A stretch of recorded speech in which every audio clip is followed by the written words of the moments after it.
Hello viewers, আজ আমরা এসেছি সাথিয়া দৌলতপুর শ্রী শ্রী বাবা লোকনাথ ব্রহ্মচারী বারোয়ারি মন্দির প্রাঙ্গণে।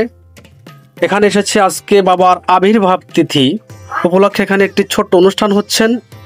তো আজ আমরা কথা বলবো এখানকার পুরোহিত বাবু অলোক কুমার গোস্বামী। আমি ওনার কাছ থেকে কিছু জিজ্ঞাসা করব বাবা লোকনাথ সম্বন্ধে।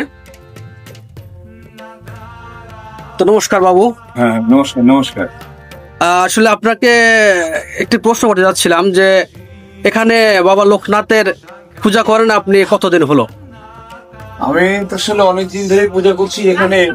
এটা সাঁথিয়া উপজেলার দৌলতপুর গ্রাম, পাশে ইসামতি নদী। এই যে মন্দিরে আমি বাবা লোকনাথ ব্রহ্মচারী পূজা করি, অনেকদিন ধরেই করছি। এটা আশ্চর্য রকমের একটা জাগ্রত মন্দির। যখন এই মন্দির স্থাপন করা হয় তখন আসলে এত কিছু ছিল না।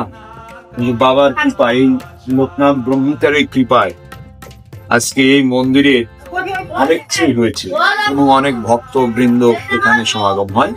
এবং শুধু তাই নয়, এই সাঁথিয়া উপজেলা পার্শ্ববর্তী উপজেলা থেকে অনেক ভক্ত বৃন্দ আসে।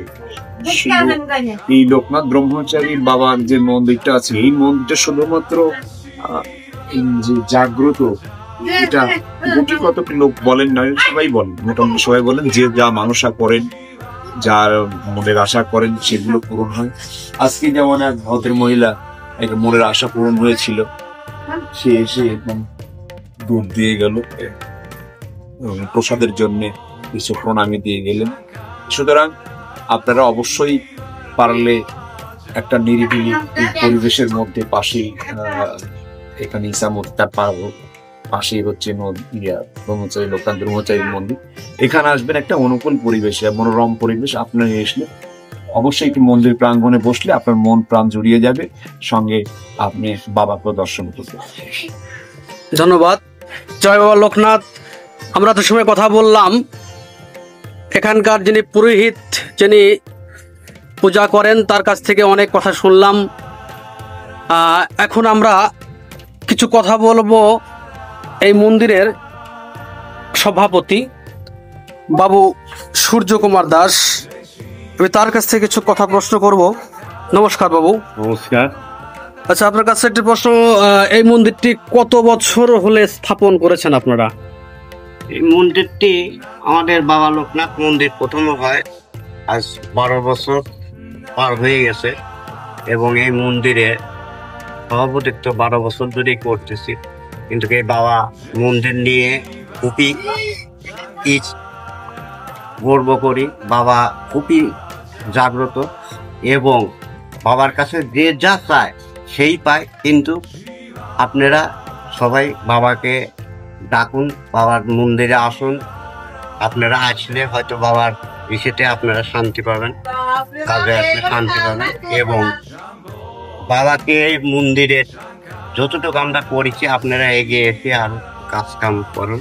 এখন আমরা কয়দিন বাইরে থাকবো কি না থাকবো বাবাই জানে, কবে আমরা চলে যাব, কিন্তু আপনারা এই মন্দিরকে দেখে শুনে রাখবেন। ধন্যবাদ সভাপতি সাহেব।